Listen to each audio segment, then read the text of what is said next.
하나님이 내게 복을 주시어 인생을 살다가 보면 수많은 문제와 어려움을 만나게 됩니다. 그런데 우리를 가장 힘들게 하고 아프게 하는 것이 사람들과의 관계에서 오는 문제들입니다. 특별히 그 대상이 가족일 때는 고통이 더욱 심할 수밖에 없습니다. 아주 의좋게 지내던 형제들이 부모님 돌아가시고 난 다음에 재산 분배로 다투고 원수처럼 지내게 되는 경우도 종종 보고, 아주 가까운 친구 사이에서 둘이 동업을 했다가 동업하는 게 문제가 되는 것은 잘 돼도 문제고 안 돼도 문제더라고요. 잘 되면 자기 때문에 잘 됐다고 생각해서 서로가 자기 몫을 더 가져가려고 그러고, 안 되면 상대편 때문에 안 됐다고 생각해서 상대편에게 원망을 합니다.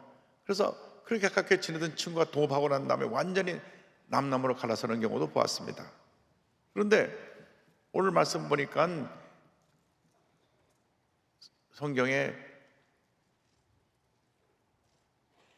야곱과 에서 이야기가 나오는데 뱃속에서부터 싸웠어요.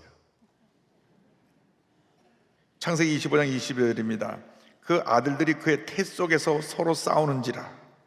그가 이르되 이럴 경우에는 내가 어찌할꼬 하고 가서 야곱께 묻자온대.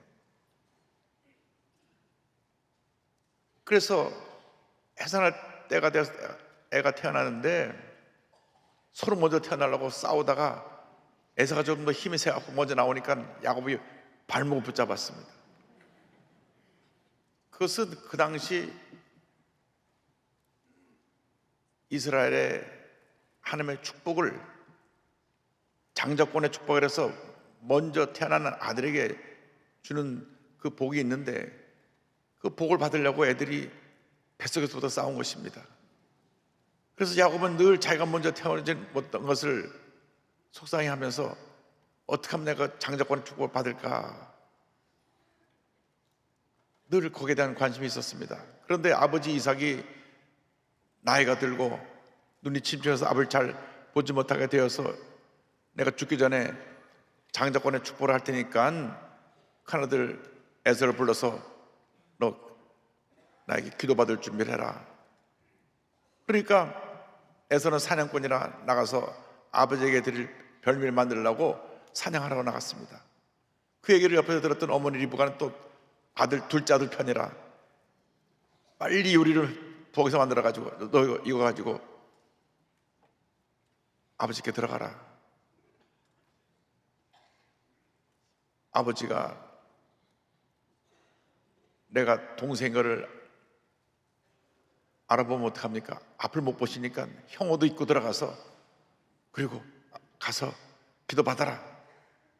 그래서 이 동생이 형 옷도 입고 들어가서 기도를 받는데 목소리가, 동생 목소리가 자꾸 묻습니다. 네가 큰아들 맞냐? 네, 맞습니다. 기도를 받았어요.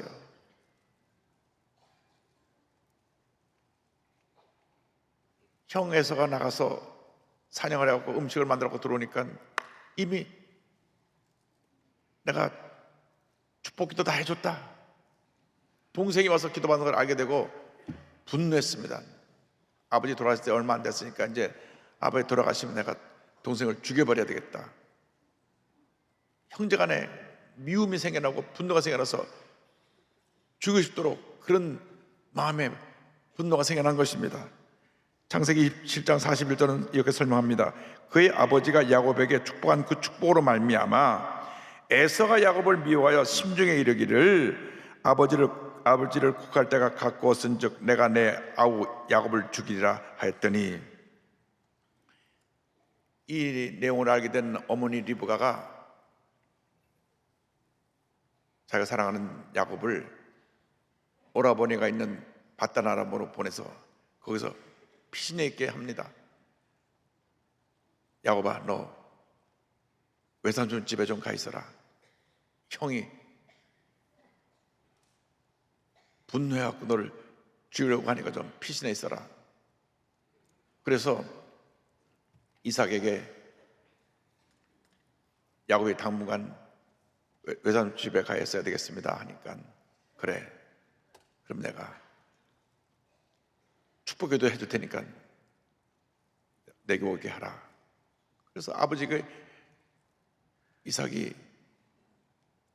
야곱의 기도와 당부를 합니다. 아버지 이삭은 기도의 사람이었습니다.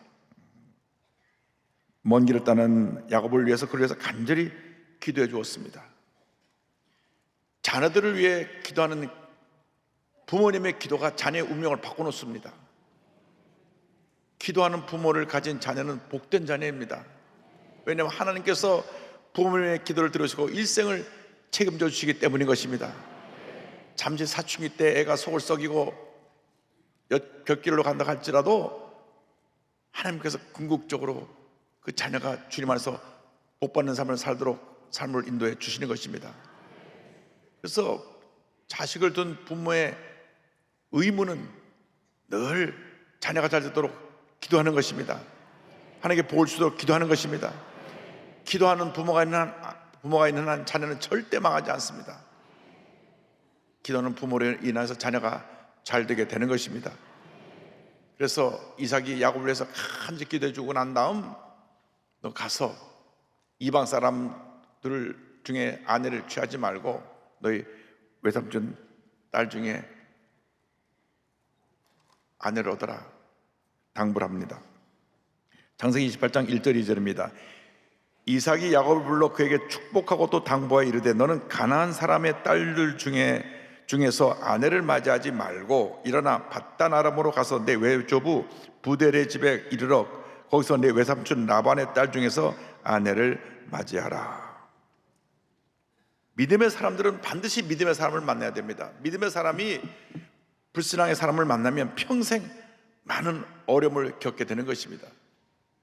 여러분 자녀가 배우자를 택할 때도 믿음의 사람을 택할 수 있게 되기를 바랍니다.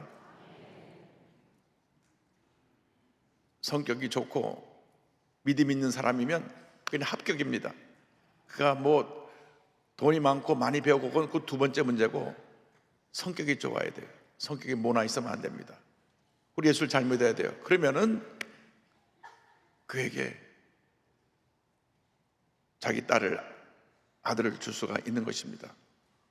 사업을 경영하는 분들은 성격이 좋고 믿음 좋은 사람들을 사원으로 택해야 사업이 잘 되는 것입니다.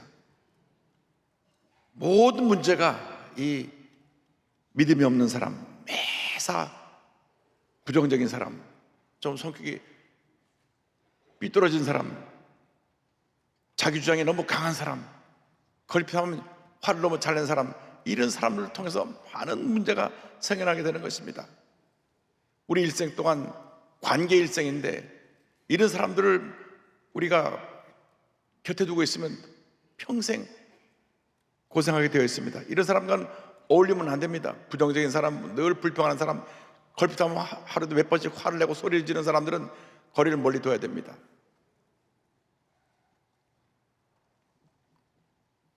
결국 그런 사람과 가까이서 남는 것은 상처밖에 없습니다. 믿음의 사람들, 성품이 좋은 사람들과 가까이 지내시고, 그리고 이러한 좋은 만남과 관계를 통해서 여러분의 삶이 주님의 은혜로 더 풍성해지기를 바랍니다. 여러분 모두가 하나님께 영광 돌리고 사람 옆에는 존경받는 사람, 덕 있는 사람, 온유한 사람들이 되기를 바랍니다. 나가서 우리가 기억해야 될 것은 이삭이 야곱을 축복하면서 하나님께서 내게 복을 주시겠다, 복 주시는 하나님에 대해서 말씀하셨습니다. 28장 3절입니다. 전능하신 하나님이 내게 복을 주시어 내가 생육하고 번성하게 하여 내가 여러 민족을 이루게 하시고. 우리가 믿고 섬기는 하나님은 참으로 좋으신 하나님이신 것입니다. 우리에게 복 주시는 하나님이신 것입니다. 이렇게 기도했습니다. 전능하신 하나님이 내게 복을 주시어. 우리가 믿고 섬기는 하나님은 전능하신 하나님이십니다. 하나님 앞에 불가능이 없습니다. 전능하신 하나님이 우리에게 복을 주시면 그 누구도 그 복을 가로막을 수가 없는 것입니다. 전능하신 하나님께서 아브라함이 99세 때 나타나셔서 이와 같이 말씀하셨습니다. 창세기 17장 1절 2절입니다. 아브라함이 99세 때에 야훼께서 아브라함에게 나타나서 그에게 이르시되 나는 전능한 하나님이라. 너는 내 앞에서 행하여 완전하라. 내가 내 언약을 나와 너 사이에 두어 너를 크게 번성하게 하리라 하시니, 하나님이 인정하시고 하나님의 복을 주시면 그 일생이 하나님 앞에서 복받은 인생이 되는 것입니다. 하나님께 인정받고 복받은 인생이 되기를 바랍니다. 늘 주님 앞에서 주님을 기쁘시게 하는, 주님께 인정받는 하나님의 사람이 되어서 하나님 앞에 인정받고 축복받는 삶을 살아가는 우리 모두가 되어야 합니다. 그래서 우리는 늘 고백해야 됩니다. 나는 복받은 인생입니다. 나는 복받은 인생입니다. 여러분 고백하시기 바랍니다. 나는 복받은 인생입니다. 여러분 예수님을 잘 믿으면 우리는 복받은 인생이 되는 것입니다. 그리고 이삭이 야곱을 축복하면서 그 다음에 기도의 내용은 뭐냐면 가서 생육하고 번성해라. 생육하고 번성하는 것은 천지를 창조하실 때 하나님께서 우리 인류에게 내리신 복입니다. 창세기 1장 28절입니다. 하나님이 그들에게 복을 주시며 하나님이 그들에게 이르시되 생육하고 번성하여 땅에 충만하라. 땅을 정복하라. 바다의 물고기와 하늘의 새와 땅에 움직이는 모든 생물을 다스리라 하시니라. 믿는 사람들이 생육하고 번성하고 잘 돼야 되는 것입니다. 저출산은 우리 민족의 재앙입니다. 자녀들이 결혼해서 자녀를 많이 낳아야 합니다. 그래야 교회가 부흥하고 이 나라가 부강한 나라가 되는 것입니다. 우리 대한민국이 전 세계에 존재하는 국가 가운데 가장 아이를 낳지 않는 나라가 되었습니다. 출산율이 0.7이니까 3명 중에 한 아이가 태어난 정도로 그만큼 아이가 태어나고 있지 않습니다. 두 사람이 결혼해서 둘을 낳아야 그냥 정상이 유지되는데 0.7이니까 누구 말하기를 2050년쯤 되면 우리나라 인구가 절반으로 준다고 하는 그런 통계도 내놓았습니다. 그렇기 때문에 우리가 믿는 사람들이 앞장서서 하나님의 명령을 따라서 생육하고 번성해야 되는 것입니다. 자녀를 많이 낳아야 됩니다. 하나를 낳으면 부모에게 기쁨이 되고, 둘을 낳으면 이웃에게 기쁨이 되고, 셋을 낳으면 세상이 변화되고 나라의 기쁨이 되는 것입니다. 그리고 나서 아브라함의 허락하신 복을 내게 주시라고 기도했습니다. 창세기 28장 4절 보면 이와 같이 말씀합니다. 아브라함의 허락하신 복을 내게 주시되 너와 함께 내 손에게도 주사 하나님이 아브라함에게 주신 땅 곧 내가 거류하는 땅을 내가 차지하게 하시기를 원하노라. 아브라함에게 허락하신 복이 무엇입니까? 그가 갈대 우르에 살 때 75세 때 그를 부르시면서 주신 말씀이 창세기 12장 2절로 3절입니다. 내가 너로 큰 민족을 이루고 내게 복을 주어 내 이름을 창대하게 하리니 너는 복이 될지라. 너를 축복하는 자에게는 내가 복을 내리고 너를 저주하는 자에게는 내가 저주하리니 땅의 모든 족속이 너로 말미암아 복을 얻을 것이라 하신지라. 하나님께서 아브라함에 주신 복입니다. 이 아브라함의 복을 우리가 예수 믿을 때 이미 우리가 다 받게 된 것입니다. 아브라함의 복이 뭐냐? 예수 믿고 난 다음 하나님께서 우리 이름을 창대케 만들어 주시고, 나아가서 우리를 복의 근원이 되게 만들어 주시고, 우리를 축복하는 자에게 하나님께서 그를 축복해 주시고, 우리를 저주하는 사람 하나님께서 그를 저주하십니다. 땅의 모든 족속이 우리로 말미암아 복을 받게 되는 것입니다. 우리 예수 믿는 사람들로 말미암아 땅의 모든 족속이 다 복을 받게 되는 것입니다. 예수를 믿는 그 순간 우리는 이 아브라함의 복을 받았습니다. 성경 갈라디아서 3장 9절은 설명합니다. 그러므로 믿음으로 말미암는 자는 믿음이 있는 아브라함과 함께 복을 받느니라. 여러분, 저주받은 인생이 아니라 복받은 인생으로서 분명한 정체성을 가지고 살아가는 여러분 모두가 되기를 바랍니다. 나는 주님 안에서 복받은 인생이다. 우리가 하나님 뜻대로 살아가고 하나님의 영광을 위해서 헌신할 때 하나님께서 우리에게 복을 내려 주시는 것입니다. 영혼이 잘된 같이 범사가 되며 강건하게 되고 생명할 때 풍성하게 되는 얻는 복을 내려 주시는 것입니다. 나가서 약속의 땅 가나안에 거하는 복을 주셨습니다. 창세기 17장 8절입니다. 내가 너와 내 후손에게 내가 거류하는 이 땅 곧 가나안 온 땅을 주어 영원한 기업이 되게 하고 나는 그들의 하나님이 되리라. 하나님의 자녀들은 하나님이 약속하신 땅에서 하나님의 은혜 가운데 복받은 인생을 살게 되는 것입니다. 더 이상 우리는 저주받은 인생이 아닙니다. 많은 사람 예수를 믿고 나서도 예수 믿기 전에 상처받은 과거에 붙잡혀 삽니다. 그래서 절망합니다. 우울증에 빠지기도 합니다. 여러분, 과거의 상처는 다 지나간 것입니다. 상처에 붙잡혀 살면 안 됩니다. 과거에 붙잡혀 살면 안 됩니다. 우리는 주님 안에서 새롭게 변화된 새로운 피조물인 것입니다. 고린도후서 5장 10절에 이와 같은 위대한 선언이 있습니다. 그런즉 누구든지 그리스도 안에 있으면 새로운 피조물이라 이전 것은 지나갔으니 보라 새 것이 되었도다. 이전은 지나간 것입니다. 과거에 여러분이 어떠한 문제가 있었든지 어떠한 실패의 경험이 있었든지 사업이 망했던 경험이 있었든지 그것이 문제가 아닙니다. 지나간 것입니다. 인간의 삶에 업앤다운이 있는데 상처 입히고 절망한 과거에 붙잡아 살지 말고 하나님 나와 함께 하시고 하나님께 은혜 주시고 나에게 복을 내리신 그 아름다운 기억만을 가지고 거룩한 꿈을 갖고 전해 나가는 여러분 모두가 되기를 바랍니다. 예수 믿는 사람은 절대 과거에 붙잡아 살면 안 됩니다. 여러분, 우리에게 주신 축복의 미래가 우리를 기다리고 있는 것입니다. 찬란한 미래가 우리를 기다리고 있는 것입니다. 절대로 과거에 붙잡힌 사람이 되지 말고 미래를 꿈꾸며 전해 나가는 복받은 인생이 되기를 바랍니다. 하나님께서 사용하시는 사람들은 꿈꾸는 사람들입니다. 미래를 바라보고 나가는 사람들입니다. 자꾸 뒤를 돌아보고 과거에 실패했던 것, 상처받았던 것, 누가 날 욕했던 것, 내가 누가 원수진 것, 이런 거 가지고 살면 그 인생은 불행합니다. 과거에 매여서 불행한 인생을 살지 말고 미래를 바라보며 미래를 향하여 거룩한 꿈을 꾸며 복된 인생을 살아가는 여러분 되기를 주님의 이름으로 축원합니다. 여러분, 우리가 예수 믿고 복받은 인생을 살기 위해서는 미래지향 인생을 살아야 되는데 그 삶의 축복의 기준이 먼저 하나님의 나라와 하나님의 뜻을 구하는 것입니다.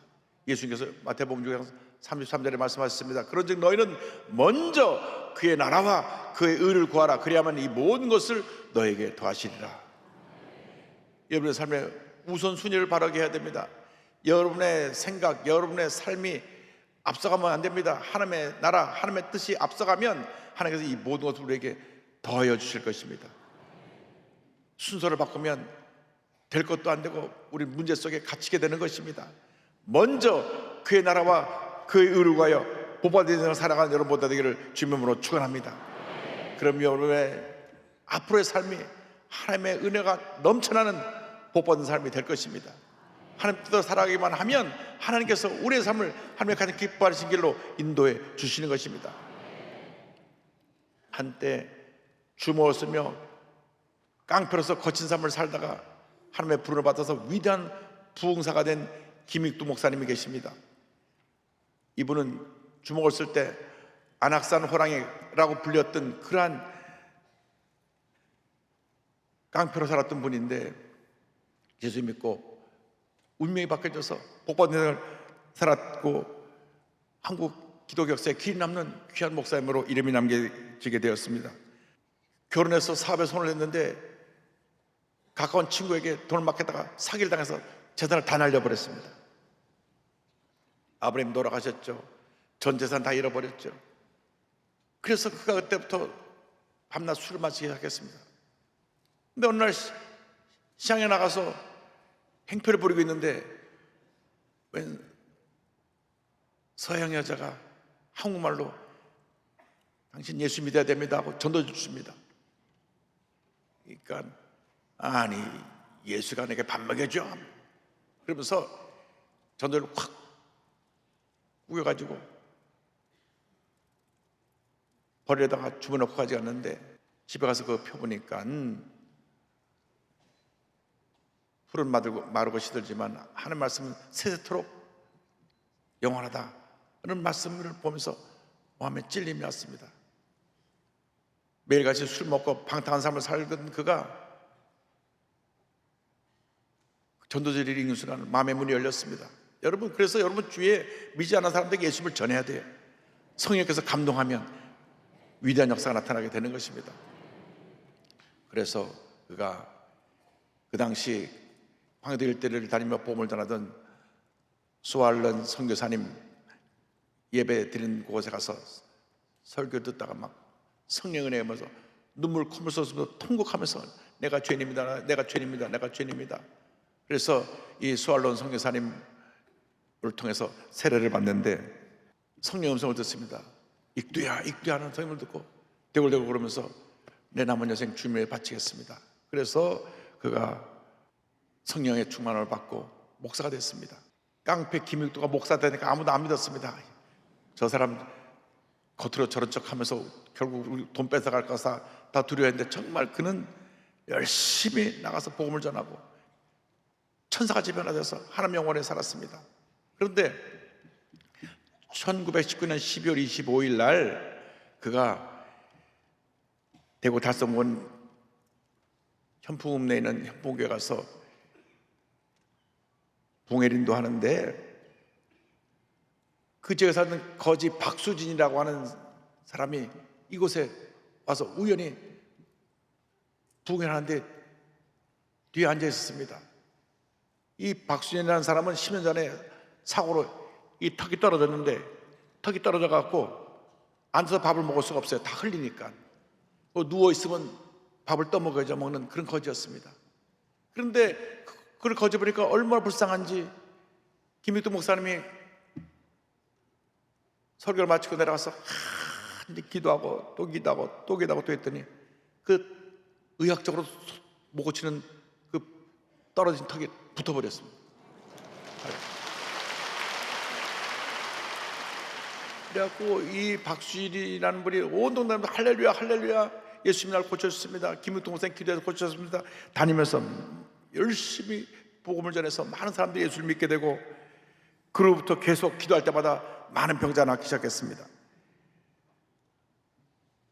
날 때부터 다리가 불구된 8살 난 아이도 기도해서 일으켜 세우고 등이 곱사된 손에 등이 펴지기도 하고 맹인이 눈을 뜨기도 하고 당시 동아일보에서도 이 내용을 기록했습니다. 김익도의 기자로 동아일보에서 기사가 나왔고 부흥회를 열면 수천 명씩 모여들어가지고 그 당시에 기본적으로 3,000명, 4,000명 모여서 부흥회한 부흥회는 우리 김익도 목사님 부흥회밖에 없었습니다. 한 번은 김익도 목사님이 부흥회 가기 위해서 산을 넘어가는데 너무 더워서 산 정상에서 언덕 위에서 우통을 벗고 앉아서 쉬고 있는데 저 밑에서 웬 술 취한 사람이 하나 올라오더랍니다. 술 취한 사람이 하나 올라와가지고 자기를 보고 시비를 겁니다. 당신 왜 나보다 먼저 올라와 있어? 다짜고짜 시비를 걸고 두들겨 패기 시작하더랍니다. 옛날 같으면 한 주먹감인데 목사니까 두들겨 맞는 거예요. 한참 두들겨 맞고 난 다음 잠시 멈추셨을 때 물어봤습니다. 형님 다 때렸어? 그러니까 왜 또 맞고 싶어? 그러니까 그때 김익도 목사 정색하라고 이렇게 얘기했습니다. 예수는 내가 믿고 복은 자네가 받았네. 내가 김익도라는 사람이요. 그러니까 이 사람이 김익도가 누구냐니까 벌벌벌 떨면서 아이고 나 살달라고. 그때 김익도 목사님이 이렇게 말했습니다. 내가 예수 믿기 전이라면 당신 오늘 장례식 날이라고. 내가 예수 믿은 덕에 당신이 오늘 산줄을 알라. 아이고 제 잘못됐습니다. 제가 어떻게 하면 좋겠습니까? 잔말하고 나 지금 따라오라고. 그리고 다른 데 가서 부흥에 참석해갖고 예수 믿고 나중에 그 교회 장로가 됐습니다. 할렐루야. 일생 살아가는 동안 150여 교회 교회를 세우고 설교수가 28,000번, 결신자가 28만 명, 그가 기도해서 병 고침받은 사람이 10,000명이 넘고 목사가 된 분 중에 200여 명 가운데 그 유명한 이성봉 목사님, 주기철 목사님, 김재준 목사님, 우리 한국교회 위대한 발전을 남긴 분들이 다 이 목사님의 부흥회를 통해서 은혜 받고 목사님 된 분들입니다. 신사참배를 거부해서 고문을 당하고 목사직을 박탈당하고 6.25 동란 때 교회당에 예배드리다가 공산군이 들어와서 모든 교인과 함께 우리 목사님을 살해해서 그곳에서 순교했습니다. 1950년 10월 14일 날 그는 공산군에 의해서 총에 맞아 순교했습니다. 깡패 인생을 살다가 예수 믿고 평생 복받은 인생을 살았습니다. 하나님 앞에 위대한 일꾼으로 쓰임받았습니다. 여러분, 주님이 우리를 이렇게 사랑하십니다. 우리를 이렇게 사랑해서 여러분을 택하신 것입니다. 여러분이 예수 믿기 전에는 김익도처럼 거친 인생을 살았던 분도 있었을 것입니다. 제멋대로 사는 인생을 살았던 분도 있을 것입니다. 그러나 예수 믿고 복받은 인생이 됐습니다. 하나님 여러분을 사랑하십니다. 여러분 통해서 위대한 일을 이루시기를 원하시는 것입니다. 마음의 문을 열고 여러분 마음 가운데 오직 주님만이 나의 구주가 되시고 한평생 하나님 영광에 살겠다고 결심하는 여러분 모두 되기를 주님의 이름으로 축원합니다. 축원합니다. 축원합니다.